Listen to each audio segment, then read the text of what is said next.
A Hannah Albuquerque diz assim: oi, Alexandre. Oi. Eu não sei se vai ver, mas onde tem na Bíblia que Deus tem uma organização na Terra? Em lugar nenhum. Não tem lugar nenhum. Lá no passado, nos dias de Moisés, o Deus Todo-Poderoso, né, Jeová, Yahvé, escolheu fazer um pacto com a nação de Israel, no caso dos descendentes de Jacó. Embora, preste bem atenção nesses detalhes, quando foi feita a promessa a Abraão, houve uma preocupação de Abraão para com o seu primogênito. O filho primeiro de Abraão não foi Jacó, que depois foi passado a ser chamado de Israel. O primeiro filho de Abraão foi Ismael, de onde vieram dar depois os... ele teve outros filhos lá, com Quetura, com Agar, a egípcia, e ele teve o primeiro filho que foi Ismael, de onde vieram os ismaelitas, E aí os midianitas, os outros filhos lá das outras esposas que ele teve, Quetura e Agar. E, no caso, Deus não deixou de abençoar essas nações que nasceram desses descendentes de Abraão, fora a parte de Jacó, Israel. Embora ele tivesse feito um pacto ali consolidado com Jacó, lembrando que Jacó tinha um irmão gêmeo, que era Esaú, de onde veio Edom, os edomitas, era a nação irmã de Jacó. E aí Jacó teve 12 filhos,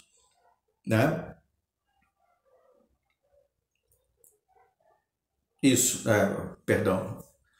Abraão teve 2 filhos, no caso assim, mais conhecidos, foi Ismael e Isaac. E de Isaac veio os gêmeos, que foi Esaú e Jacó. Aí de Jacó vieram as 12 tribos. E de Esaú, o outro filho de Isaac, vieram os edomitas. Mas Abraão, além de ter Isaac e Ismael, teve também outros filhos com Quetura. Deu para entender? Só para... a árvore genealógica aqui é bastante ampla, Então, só para não embolar. Então, Isaac teve 2 filhos, Esaú e Jacó. Com os filhos de Jacó, que passou a ser chamado de Israel, Deus fez um pacto com a nação por meio de Moisés. Aí ele escolheu aquela nação ali, porque por meio deles, de Jacó, a árvore seria essa, Abraão, Isaac, Jacó, e aí dos 12 foi escolhido a tribo de Judá.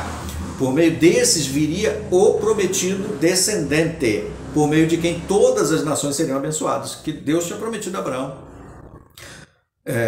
Acho que foi no capítulo 18 de Gênesis que ele fala, olha as estrelas e tal. Então os seus descendentes serão como as estrelas do céu, como as areias do mar, e todas as nações serão abençoadas por meio do teu descendente. Lembra disso? Então, por meio do descendente de Abraão, é que viria o prometido Messias, que foi Jesus, que é da linhagem de Abraão. Mas não se diz que Deus só abençoava a nação de Israel. Ela era a nação pactuada, escolhida para vir o Messias. Mas ele também abençoou os ismaelitas, ele também abençoou os edomitas. Ele só depois, puniu de uma certa forma os edomitas, está citado lá no livro de Naum, se não me engano, porque os edomitas não ajudaram os israelitas quando eles atravessaram o deserto. Eles pediram ajuda a Edom e Edom não ajudou. E quando eles foram perseguidos, capturados, Edom inclusive ajudou a capturá-los para os inimigos. E aí Deus, profeticamente falou que eles seriam punidos por isso, porque eles não ajudaram o próprio irmão. Agora, uma organização, entendeu? Com CNPJ, sediada nos Estados Unidos, fundada em 1870, não tem nada disso na Bíblia. Isso aí é balela, é invenção. Tá bom? Aí você diz assim: minha mãe me tortura com isso e diz que sou agente de Satanás por não acreditar na Bíblia dessa organização na Terra. Isso aí é uma prisão mental que a organização cria, um mito de que desde lá do passado Deus sempre teve uma organização. Se Jeová sempre teve uma organização desde o passado, qual foi a organização a qual Russell recorreu para poder descobrir a verdade? Me explica aí.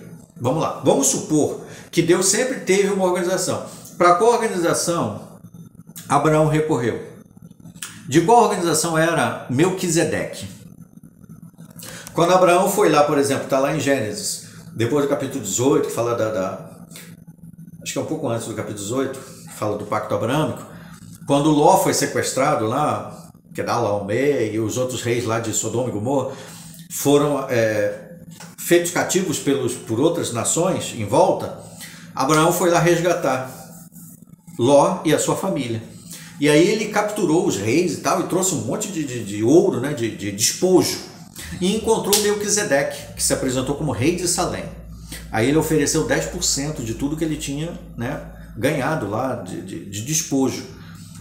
Aí Melquisedeque diz: eu sou sacerdote do Deus Altíssimo, rei de Salém. Aí eu pergunto para você, de qual organização era Melquisedeque? Jó, com seus filhos, está lá no Jó, capítulo 1 em diante, fala que ele era o maior dos orientais, ele oferecia sacrifício pelos seus 10 filhos. Em qual organização Jó se reunia? Em qual? Não tinha organização nenhuma, cada um respondia a Deus por conta própria.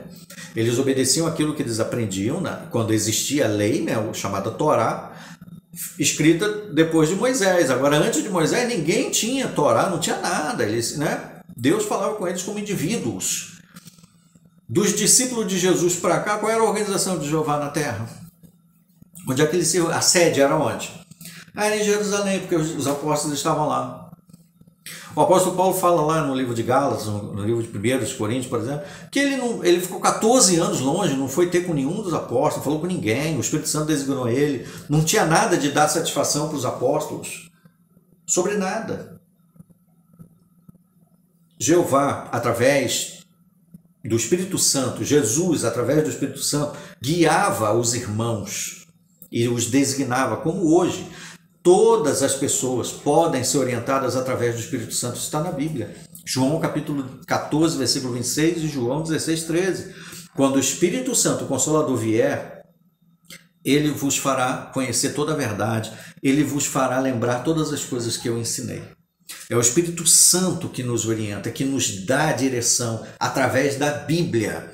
Não sou eu, não é nenhum outro ser humano, nenhuma igrejinha, nenhum prédio, nenhum galpão, nenhum CNPJ, nem nada de seres humanos.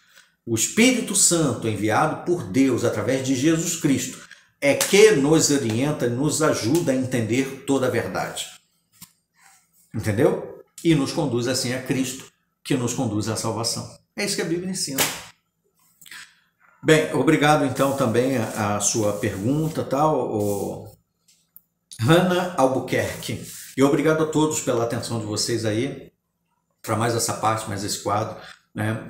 Se alguma pergunta, alguma coisa que foi dita, se algo não foi, na sua visão, muito bem explicada, né? Se você achar que talvez precise de mais profundidade para entender, coloca aí nos comentários, pode ficar à vontade. Se você discorda de algo que foi dito, pode dizer. Se você quiser me xingar, se você quiser falar qualquer coisa, me ofender, coloca aí nos comentários, fica à vontade. Aqui você tem a liberdade de se expressar, tá bem? Muito obrigado, aguardemos então os próximos vídeos. Até lá!